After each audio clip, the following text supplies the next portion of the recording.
Ова година се одржа вториот фестивал за детски песни Бисерчиња 2023 година, значи второ издание. Јас мислам дека имаше вкупно 14 учесници. Но интересно е тоа што самиот фестивал има некои своји контури кои што би рекол се оригинални, бидејќи барем на овие простори јас немам чуено за таков формат на фестивал. Обично се прават фестивали, ќе се направат песни за дечињата, тие ќе ги испеат таа вечер и потоа евентуално на некои радиски содржини како дел од некоја детска програма можат истите и да се чујат. Во нашиот случај фестивалот е замислен поинаку, затоа и носи презнак ТВ детски фестивал Бисерчиња, бидејќи ние за секоја музичка номера снимаме и спот.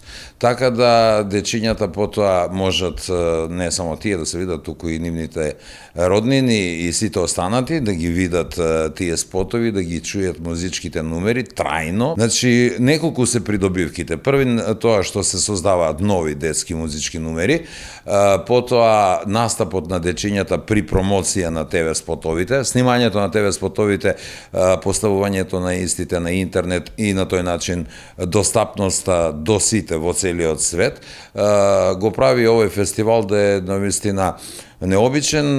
Јас се надевам дека понатаму ќе пројават се повеќе интерес дечињата за настап на овој фестивал, а секако дека ќе бидеме и дел од програмата, она официјална програма на град Куманово. Аплицирав и се надевам дека ќе добиеме помош за да можеме дополнително да го развиеме. Тоа што е важно за фестивалот е видливоста, што е овозможена на секако можен начин, овие што ги наведов, и дополнително дечињата настапуваат и на некои останати настани кои се во организација на град Куманово, па се појавуваат доколку е предвидена и програма за деца.